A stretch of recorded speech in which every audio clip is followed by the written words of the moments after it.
It was a chilly morning in late January when my phone buzzed, and a text from Lila illuminated my screen. "Want to hit the slopes this weekend?" The mere thought of gliding down the powdery white snow made my heart race with excitement. Lila and I had been friends for a while, but this was our first chance to escape the chaos of our busy lives and delve into the tranquility of nature together.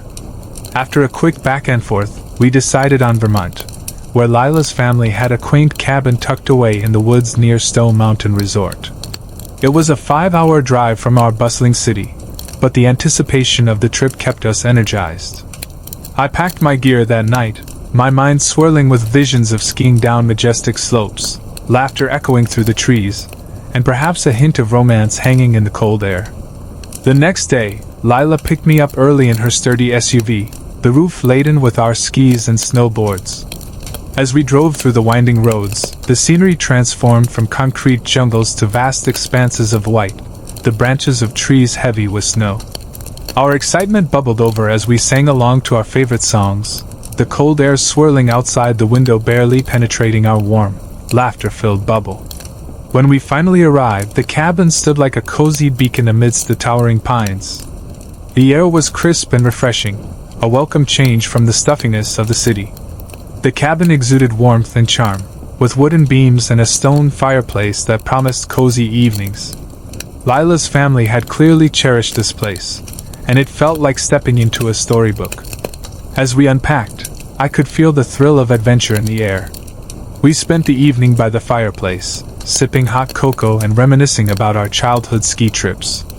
Lila's laughter was infectious, and I felt grateful for this moment, the two of us surrounded by the peaceful sounds of the forest. The next morning dawned bright and clear, the sun casting a warm glow over the glistening snow. We were eager to hit the slopes. After a hearty breakfast, we donned our gear and made our way to the resort. The thrill of gliding down the slopes, the wind whipping through our hair, was intoxicating. We spent hours racing each other down trails, sharing tips and tricks, and falling into laughter each time one of us wiped out. But as the sun began to dip behind the mountains, casting a golden hue across the landscape, I felt an unease creeping in. The day had been perfect, yet something in the air felt off. I brushed it aside, attributing it to the exhaustion of a day spent outdoors. As we returned to the cabin, the sun had long disappeared, leaving behind a sky filled with stars.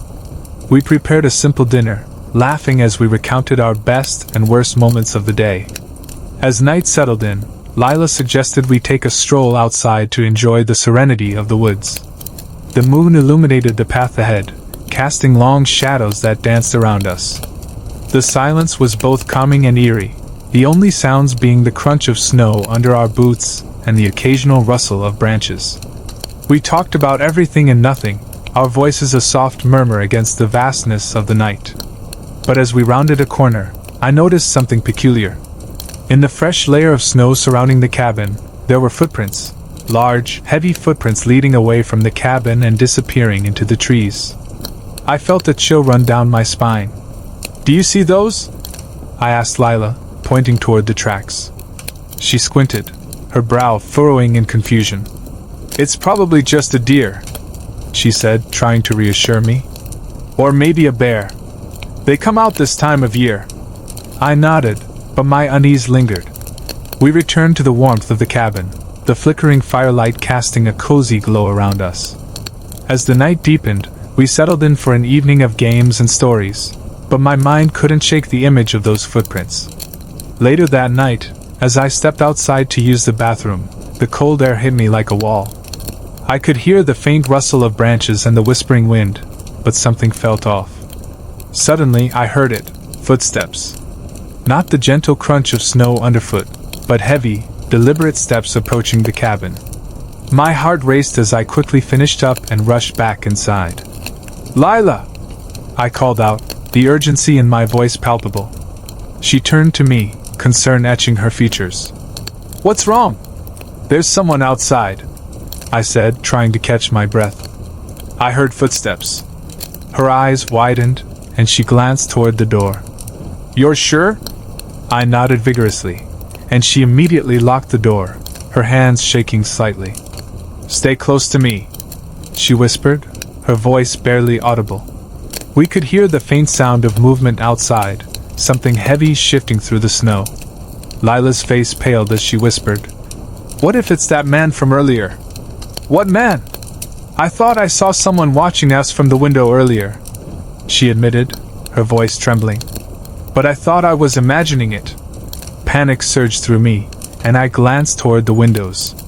The cabin was dark, but I could see vague shadows moving outside.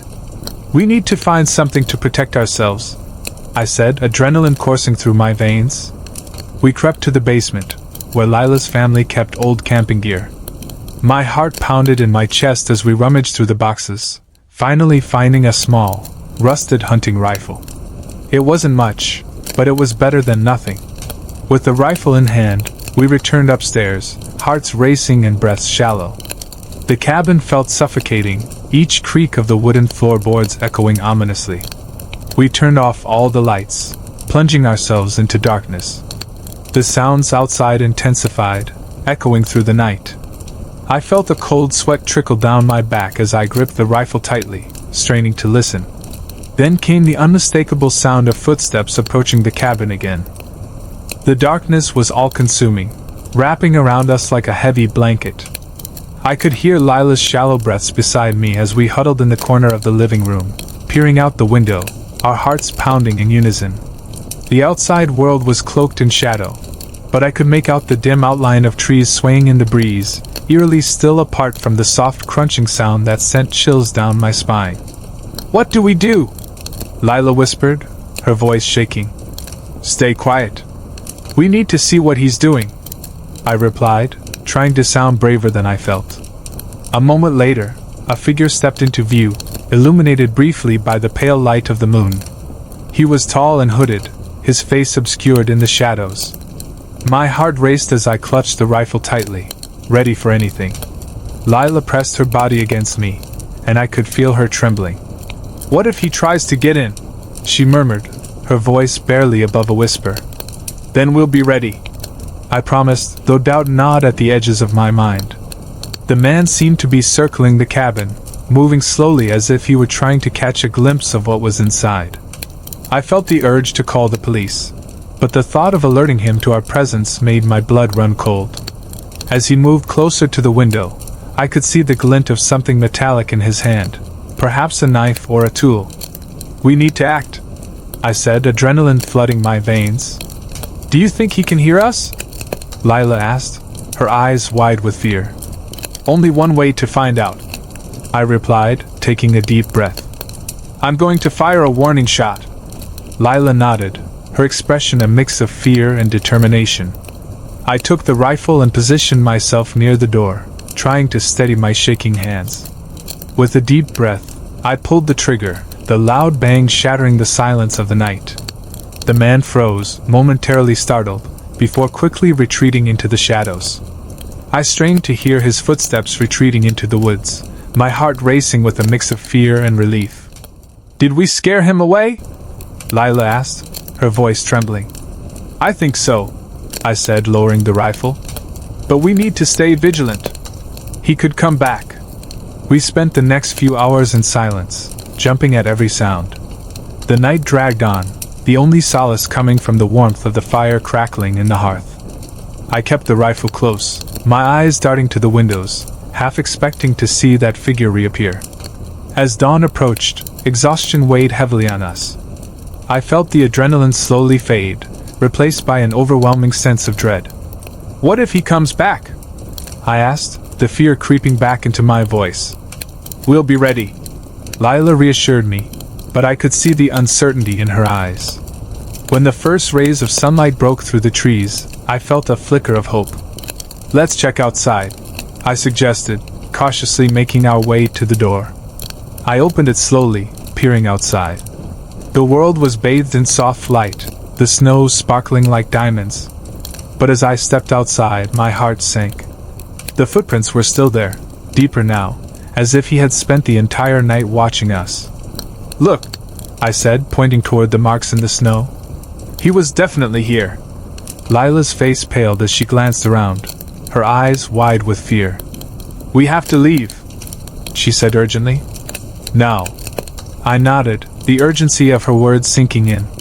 We quickly gathered our things, the sense of unease clinging to us like a shadow.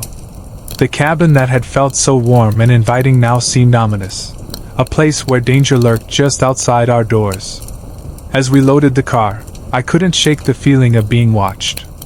I kept glancing over my shoulder, half expecting to see that man lurking in the trees. But as we drove away, I felt a mix of relief and regret.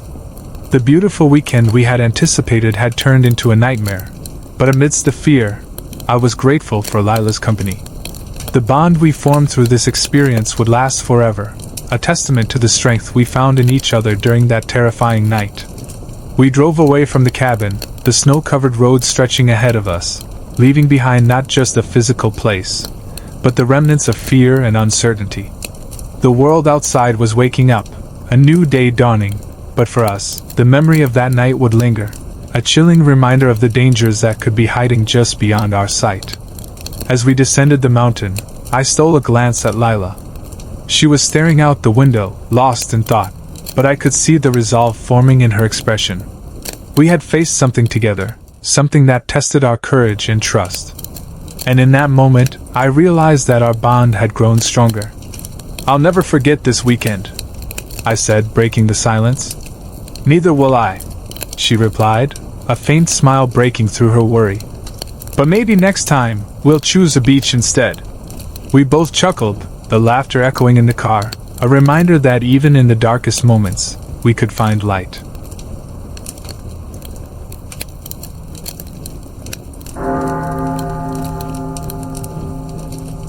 It was the winter of 2018, and the world outside my window was a canvas of white, an endless sea of snow that blanketed everything in sight. I had faked a cold to escape the annual family gathering in Cornwall, a decision I didn't regret, especially as I nestled into the comfort of my home in the quaint town of Ashford, England. My family had always been enthusiastic about these gatherings, filled with distant relatives, stories from long ago, and a smorgasbord of food that I could take or leave. Staying behind felt like a guilty indulgence.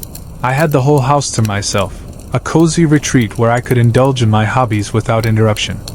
As the snowflakes danced like tiny ballerinas outside, I settled into my routine of gaming and Netflix. My dog, Brutus, a rambunctious golden retriever, snuggled at my feet. With the wind howling outside, it was easy to forget the world beyond my warm living room. I immersed myself in the virtual worlds of video games, where I could be anyone and do anything, a stark contrast to the mundane reality that awaited me. Brutus was my loyal companion, always ready to pounce on any squeaky toy or chase his tail, his playful energy lifting my spirits. The evening rolled in, and with it came the familiar sensation of hunger. I glanced at the clock, nearly 7 p.m. My stomach growled, reminding me that I hadn't eaten since breakfast. "Let's grab some fish and chips," I said to Brutus, who wagged his tail in response, as if he understood the culinary adventure that awaited us. I bundled up in my thick winter coat, tugging on my gloves, and donned a woolen hat that swallowed my head. With a final pat on Brutus's head, I stepped out into the biting cold. The streets were eerily quiet, with only the sound of snow crunching beneath my boots. I strolled through the snow-blanketed neighborhood, the glow of street lamps illuminating my path. There was something oddly serene about the night. The world felt hushed, as if it were holding its breath. As I made my way to the local chip shop, I found myself lost in thought, contemplating the warmth of the house that awaited me, the flickering light of the television, and Brutus's joyful barks. The chip shop was just around the corner, a small, charming establishment that felt like a relic from a bygone era. The smell of fried fish and potatoes wafted through the air, enveloping me in a sense of comfort. After ordering my meal, I waited at the counter, occasionally glancing out the window at the swirling snow. My mind drifted to the thoughts of the family gathering I had escaped, the laughter and noise I was missing. With a warm paper bag of food in hand, I stepped outside. The night had grown darker, the clouds thick with the promise of more snow. As I turned to head home, a shiver ran down my spine. I couldn't shake the feeling that I was being watched. The streets, once so familiar, now felt foreign, cloaked in shadows that seemed to stretch and creep closer. I quickened my pace, the crunch of my boots now louder against the silence. That's when I heard it, a faint rustling from the nearby thicket. My heart raced, and I paused for a moment, straining to listen. Was it just the wind? Or perhaps a small animal? I shrugged it off, dismissing my instincts as paranoia fueled by too many late-night horror movies. But as I continued walking, I noticed a shadow darting between the trees. I stopped, my breath hitching in my throat. The figure was tall and thin, its movements quick and erratic. Fear washed over me, and my instincts kicked in. I began to run, the bag of food forgotten as I sprinted toward home. The adrenaline coursed through my veins as I raced through the snow, the cold air stinging my lungs. I didn't dare look back, the rustling growing louder behind me. I could almost feel the weight of someone chasing me, their breath hot against my neck. I dashed into my driveway, fumbling with my keys as I unlocked the door and slammed it shut behind me. Panting, I leaned against the door, my heart pounding in my chest. Brutus padded over to me, sensing my distress. I knelt down to pet him, feeling his warmth against my shaking hands. Yet, as the initial rush of fear began to fade, an unsettling sense of dread settled in the pit of my stomach. What had I seen? Had I truly imagined it all? The living room was silent, the familiar sights of my home suddenly feeling less comforting. I glanced out the window, half expecting to see the figure lurking in the shadows, but all I saw was the ethereal beauty of the snow falling outside. Still, the feeling of being watched lingered, a ghostly reminder of the shadow that had followed me home. As the clock ticked toward midnight, I tried to distract myself with games and shows, but my mind was far from settled. Brutus, ever the protective companion, stayed close, his ears perked up as if he too sensed something amiss. Just as I was beginning to relax, a sudden crash jolted me from my thoughts. I looked down the hallway, heart racing once again. Brutus leapt up, barking furiously, his instincts kicking in. I hesitated for a moment, unsure of what to do, but as the barking escalated, I felt a surge of courage. I got up, ready to confront whatever was out there. But before I could even reach for the light switch, I noticed it. The back door was ajar, swinging slightly as if beckoning me to step outside into the dark unknown. I had entered through the front, and the back door had been locked. My breath caught in my throat. The unmistakable truth washed over me. Someone had been in my house. Panic gripped me as I stood frozen in the dim light of the living room, my heart pounding against my ribcage. Brutus continued to bark, a low growl emanating from deep within his throat. The sound reverberated through the silence, echoing my own rising fear.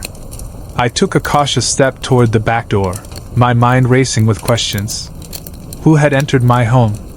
How long had they been here? Brutus, stay close, I whispered, feeling an urge to reassure both him and myself. With the adrenaline still coursing through my veins, I edged toward the door, each step feeling heavier than the last. As I reached for the doorknob, my hand trembled. I wanted to call for help, but my voice felt trapped in my throat, as if the very act of calling out would alert the intruder to my presence. The door swung open with a soft creak, revealing the snowy backyard bathed in moonlight. The air was thick with an unnatural stillness. I could hear nothing but the soft crunch of snow under my boots, and yet the sense of dread was palpable. I took a deep breath, steeling myself for whatever lay beyond that threshold. Suddenly, I heard it again, the unmistakable sound of movement, a soft rustle coming from the hallway behind me. My blood ran cold. I spun around to face the darkness of my home, feeling a chill creep up my spine. Brutus barked again, his tail tucked between his legs, clearly agitated by the unseen presence. Stay, I whispered urgently, trying to keep my voice steady. I tiptoed back into the house, my heart racing with every step. I glanced at the living room, then down the long hallway that led to the stairs.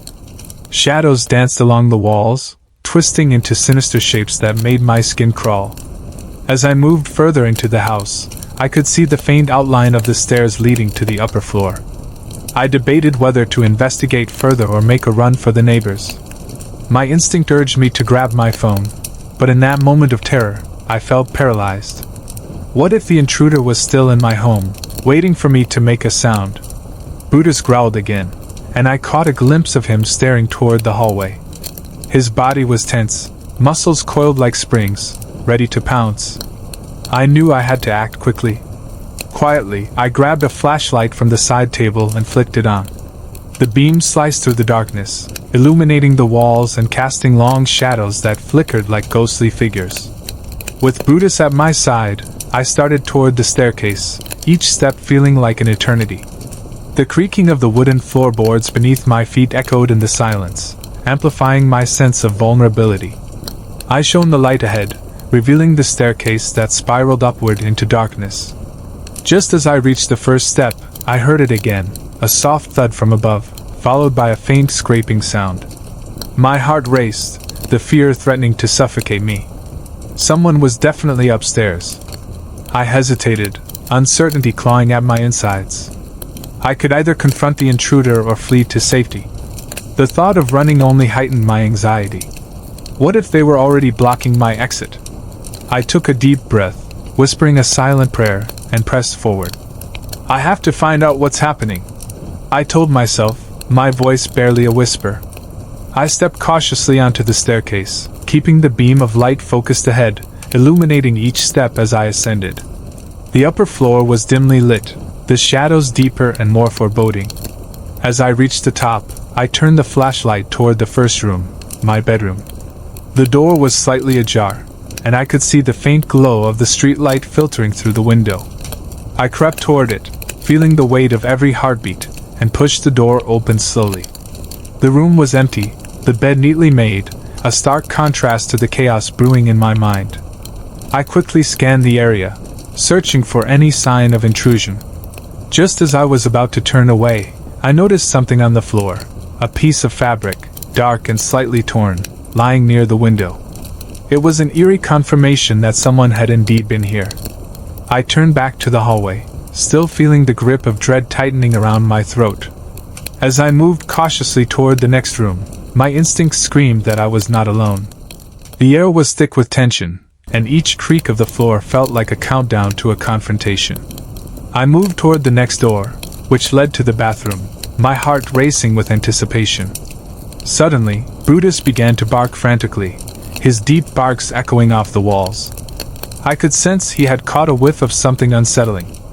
I turned to him, my voice trembling. "What is it, boy?" But my question hung in the air, unanswered. With a surge of adrenaline, I opened the bathroom door.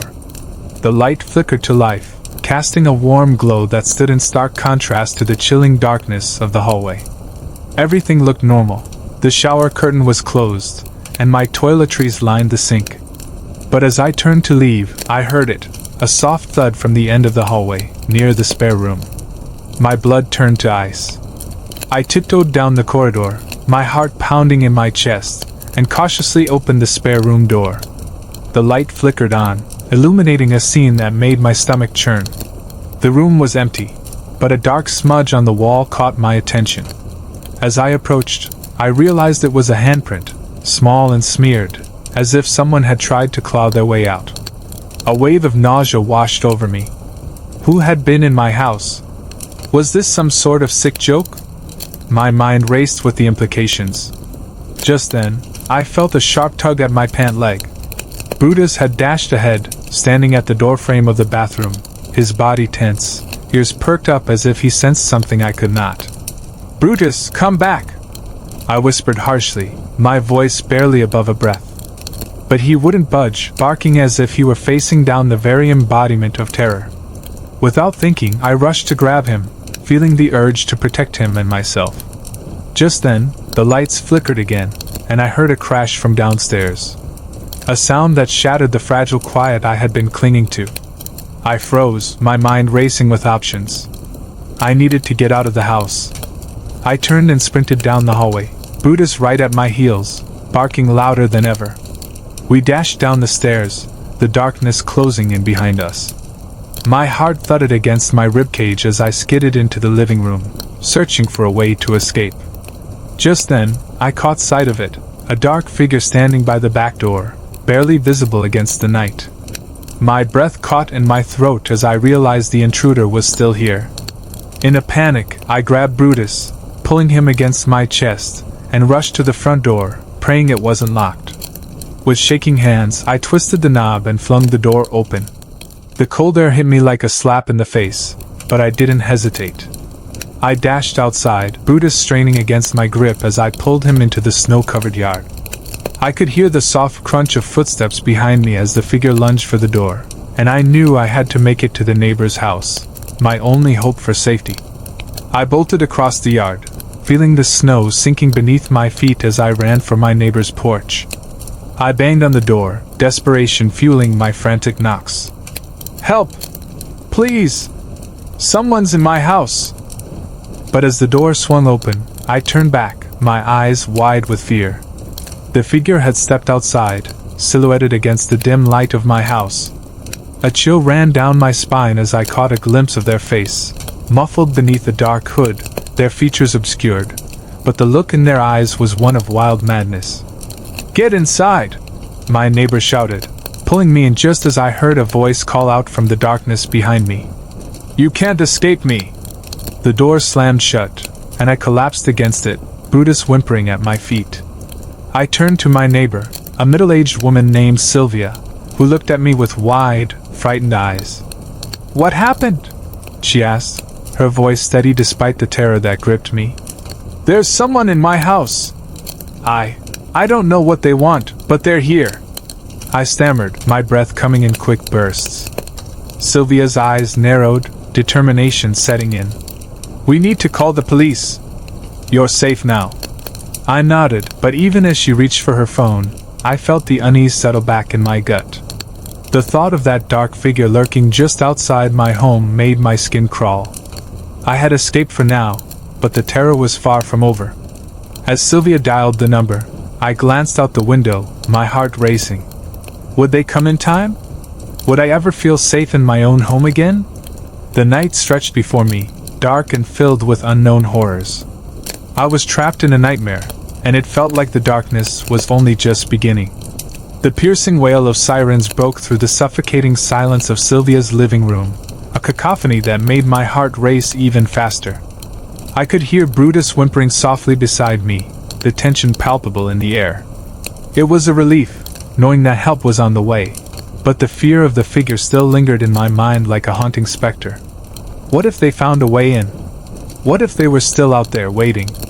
Sylvia's face was a mask of concern as she pressed her phone to her ear, speaking urgently to the operator. I stood beside her, my body taut with anxiety, glancing back toward the door as if I expected the intruder to burst in at any moment. The minutes felt like hours, the echo of the sirens slowly fading into the background as my mind raced with thoughts of what I had seen. "Stay calm, okay?" Sylvia said, turning to me. Her voice was steady, a stark contrast to my own erratic breathing. "The police are on their way. We just need to wait." I nodded, but my mind was spinning. What if they don't get here in time? What if they already know I'm in here? The words spilled out before I could stop myself. Sylvia placed a comforting hand on my shoulder. "Let's not think like that. We have to stay positive." The tension in the room was thick, and I could feel the heaviness of fear hanging in the air. Brutus continued to whimper, his fur bristling as he turned to stare at the door. I knelt down beside him, stroking his head gently, hoping to soothe both him and myself. As I waited, I glanced around Sylvia's living room. The warmth of her home was a stark contrast to the chilling fear I felt. Pictures adorned the walls, happy moments frozen in time, reminding me of normalcy amidst the chaos. A family gathering, a sunny beach day, a birthday party filled with laughter. The memories seemed almost surreal, like a distant world I could no longer connect with. After what felt like an eternity, the sound of crunching snow under boots finally broke the silence.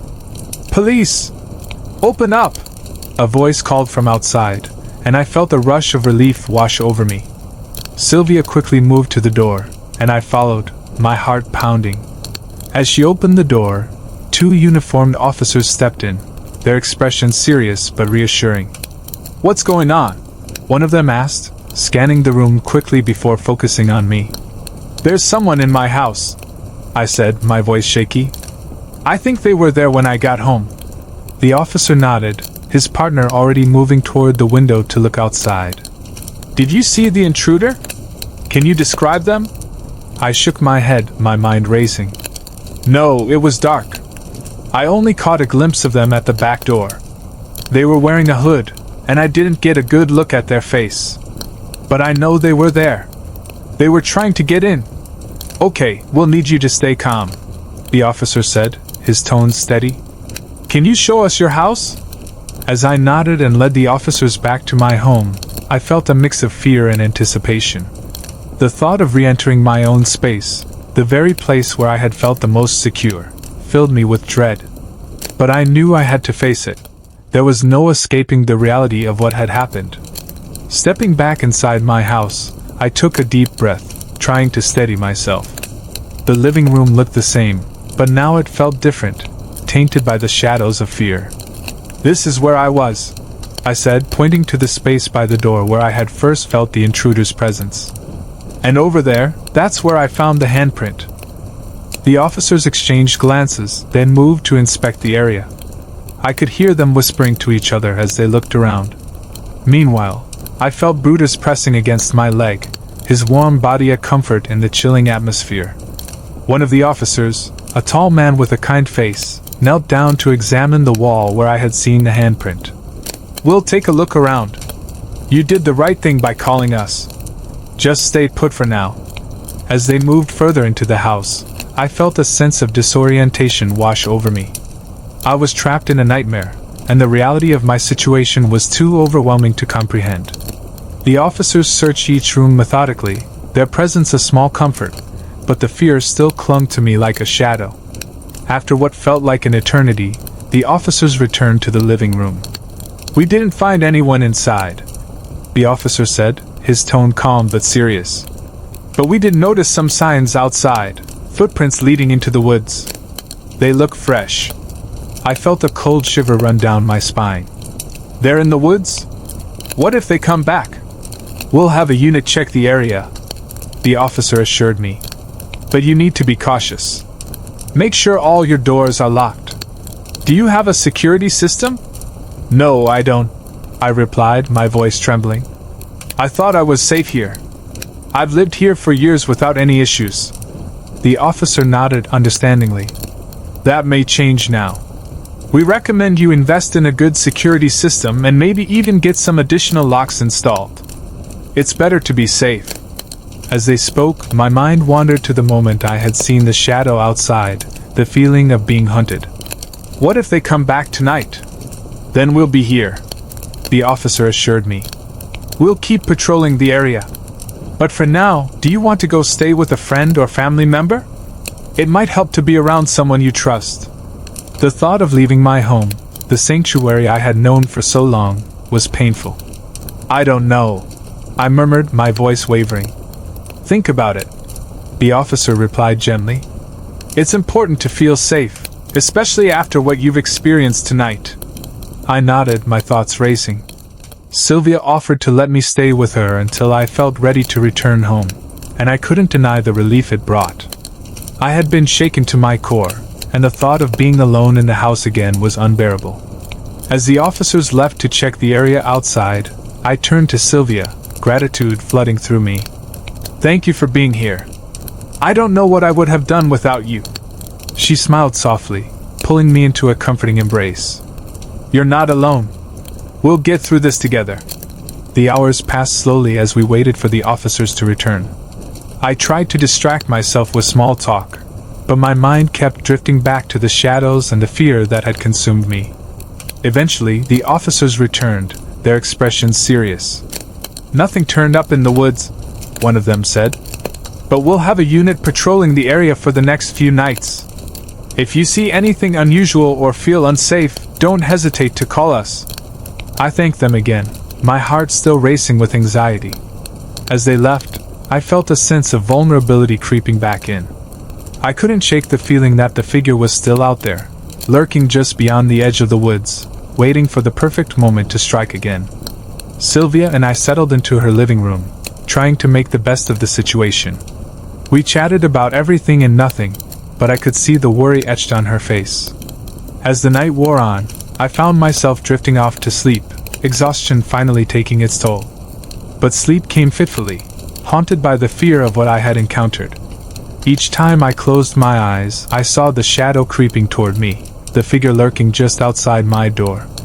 I jolted awake, the panic flooding my senses as I glanced around the room, searching for the familiar shape of Brutus.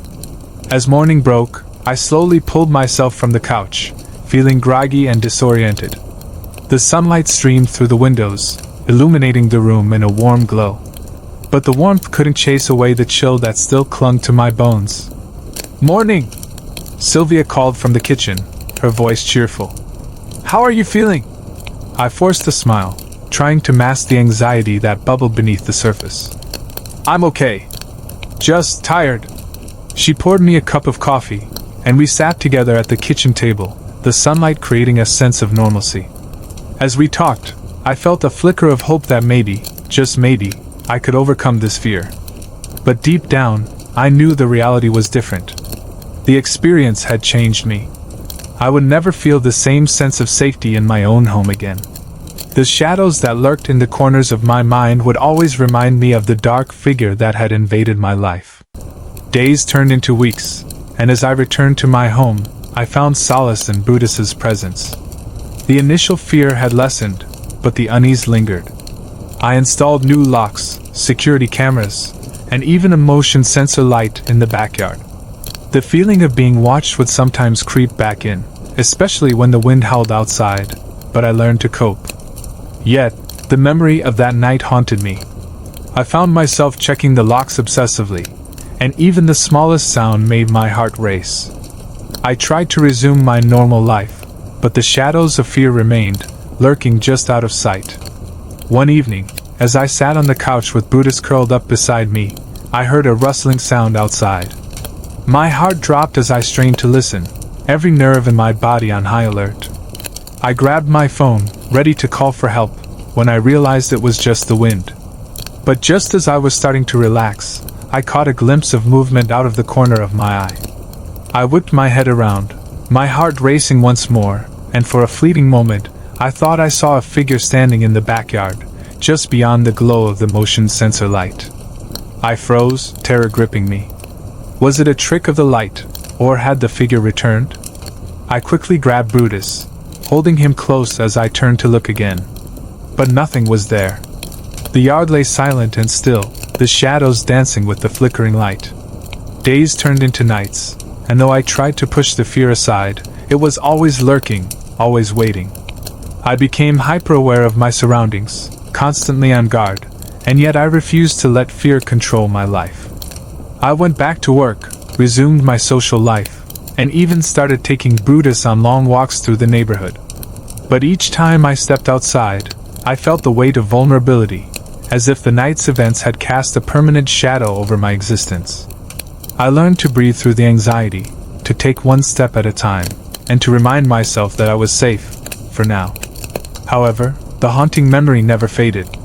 I had learned to adapt, to find a semblance of normalcy in my life, but the darkness lingered in the corners of my mind. I would always remember the feeling of being watched, the cold chill that accompanied the shadows, and the unsettling knowledge that danger could strike at any moment. I realized that safety is an illusion, a fleeting comfort in a world filled with uncertainties. The experience had changed me irrevocably, and while I would never let fear rule my life, I knew I would always remain vigilant, aware that sometimes, the real horror lies not in what we see but in what lurks just beyond our vision, waiting in the shadows.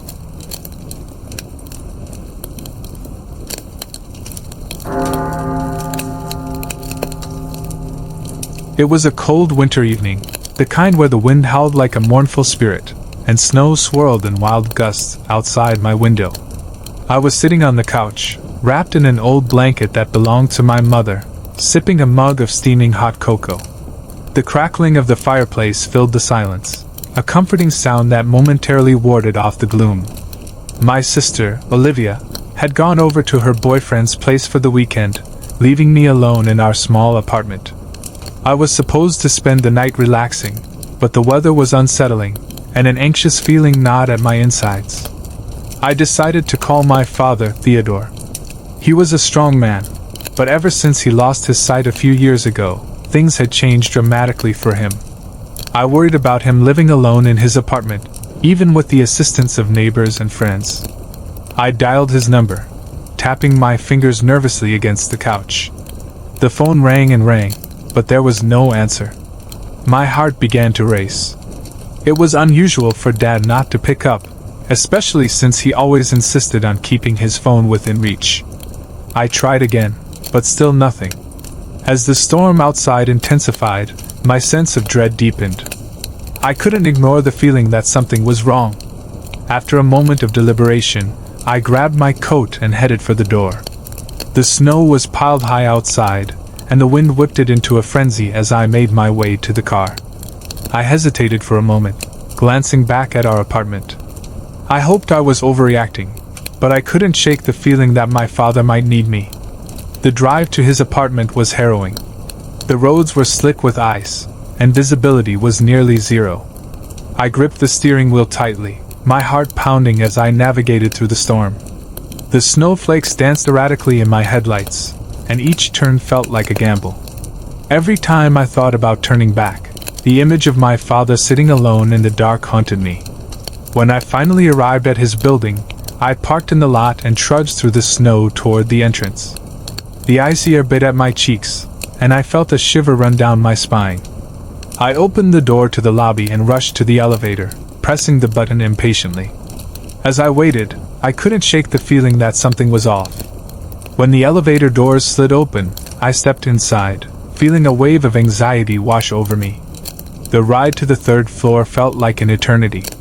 Finally, the doors opened with a soft ding, and I made my way to Dad's apartment. As I approached his door, I noticed something strange, footprints in the snow leading to his apartment. It struck me as odd.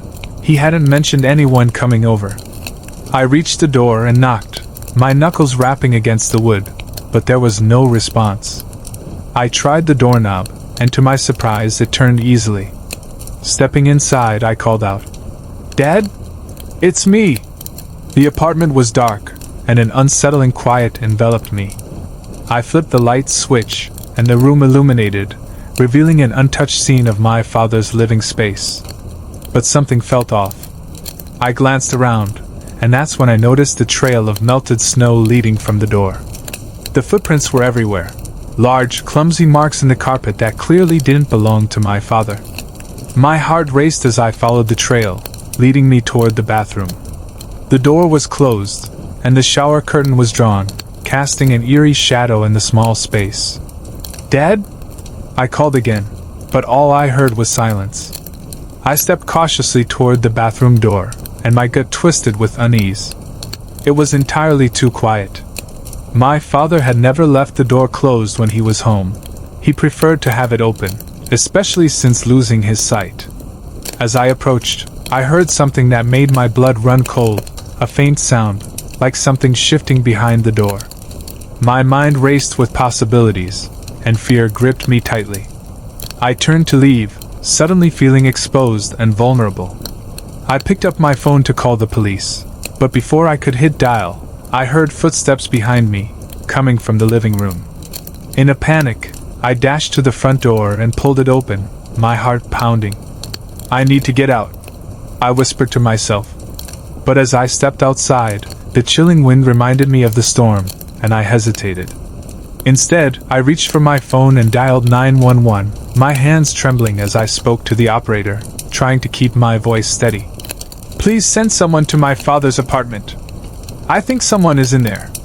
The operator assured me help was on the way, and I waited outside, shivering from more than just the cold. My heart raced as I replayed the unsettling signs in my head. Why had my father not answered? Why were there footprints? Within minutes, I heard the sound of sirens wailing in the distance, drawing closer. I felt a mixture of relief and fear. I was glad help was coming, but what would they find inside? When the police arrived, I led them to my father's apartment, my anxiety palpable as I gestured for them to enter first. The officers stepped inside, their flashlights cutting through the darkness, illuminating the living room. I stood frozen in the doorway, my heart pounding in my chest as I watched them move cautiously through the space. "Stay here," one of the officers instructed, his voice calm yet firm. They began to investigate the apartment, and I could see the tension on their faces as they moved toward the closed bathroom door. I could hardly breathe as I waited, my mind racing with thoughts of my father. What if something had happened to him? Just as I thought I couldn't bear the suspense any longer, the officers pushed the bathroom door open, revealing the dimly lit space. My breath caught in my throat as I strained to hear what they were saying. "Clear!" one of the officers shouted, but I knew it wasn't over. It was then that they turned and motioned for me to come inside. "We found someone," one officer said, his voice steady but serious. "You should see this." I stepped inside, and my heart dropped at the sight before me. There, sitting on my father's bed, was a man I had never seen before. His eyes were wide with surprise, and he raised his hands slowly, as if surrendering. "Who are you?" I gasped, stepping back instinctively. I'm just waiting for Theodore," he stammered, but his words only fueled my confusion. The man sitting on my father's bed looked disheveled, as if he had been living on the fringes for some time. His clothes were tattered, and his hands trembled as he tried to explain himself. I felt a wave of anger and fear wash over me, clouding my judgment. "Where is my father?" I demanded, my voice trembling with a mix of anxiety and rage. "He's fine, I swear. I just came to help him," he insisted, his voice quivering. "I thought I could bring him some groceries. I didn't mean any harm." I could hardly process his words as the police moved in to assess the situation. One officer began to question him, while the other stayed close to me, trying to reassure me. "We're going to get to the bottom of this," he said softly. "Just take a breath." I stepped back, my heart racing as I tried to gather my thoughts. What had this man done? Why was he in my father's apartment? Just then, I heard the sound of the front door opening, and my father's voice called out from the hallway. "Is anyone home?" he shouted, his tone cheerful yet unaware of the chaos inside. I rushed to meet him, relief flooding through me at the sight of him. "Dad! Are you okay?" I called, wrapping my arms around him tightly. "I'm fine, honey. I just went out for a bit," he replied, his brow furrowed in confusion. I pulled back, my eyes darting nervously toward the bathroom where the strange man sat. "You need to stay back, Dad. There's someone here," I warned him, my heart racing. The officers quickly guided my father away, explaining the situation. As they continued to question the man, I felt my anger rising again. How could he think it was okay to just walk into someone else's home? "Why were you in here?" I shouted, feeling a surge of adrenaline. "What do you want?" The man looked at me with pleading eyes, his voice shaky. "I swear I didn't mean any harm. I just thought." "Thought what?" I interrupted, frustration boiling over. "That it would be fine to just invade someone's home? To sit on their bed?" He opened his mouth to respond, but before he could, the officer speaking to him turned to me. "We've run his information, and he's a neighbor from a few apartments down. He has a history of mental health issues, which may explain his behavior." I felt a mixture of sympathy and fear. I didn't want to judge him too harshly, but the invasion of my father's privacy felt like a personal attack. "What happens now?" I asked, looking at the officer. "He'll be taken into custody for trespassing. We'll need to file a report, and you may want to consider getting a restraining order," he replied. The man's face fell as he realized the gravity of the situation. "Please don't do this. I just wanted to help. I thought he was alone and needed groceries," he pleaded, tears glistening in his eyes. My heart softened for a moment. It was clear that this man was troubled, but I also felt the need to protect my father.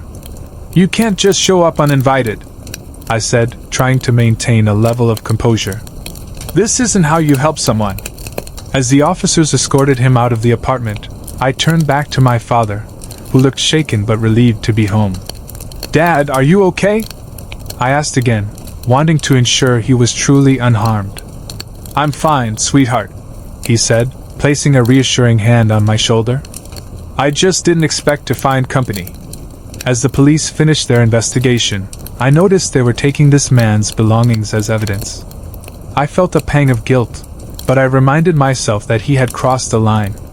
After the officers left, I sat down with my father, and we discussed what had happened.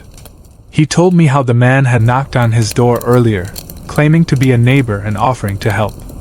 Dad, in his usual friendly manner, had let him in without thinking much of it. "I didn't sense anything was wrong," he explained, shaking his head. "I just thought he was being nice." I felt a wave of anger again, but it quickly dissipated into concern. "Dad, you can't do that anymore. You have to be more careful," I urged him. He nodded, a look of understanding crossing his face.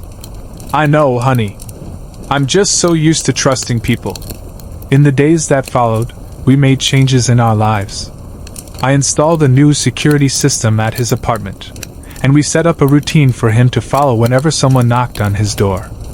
I made sure he understood that he had the right to be cautious, that not everyone had good intentions. The winter storm eventually passed, leaving behind a blanket of snow that sparkled in the sunlight. But even as the world outside resumed its normal pace, I felt a lingering sense of unease. The incident had shaken me to my core.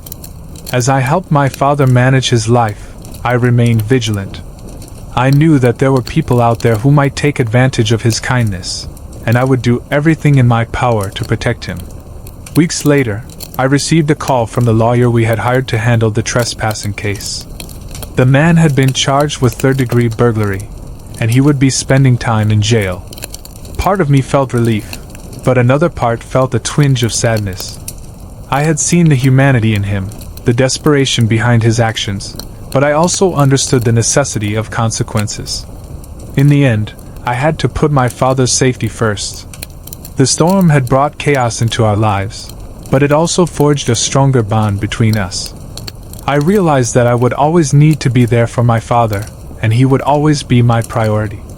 Together, we would navigate the challenges ahead, hand in hand, with a newfound understanding of the importance of vigilance in a world that could turn dark without warning.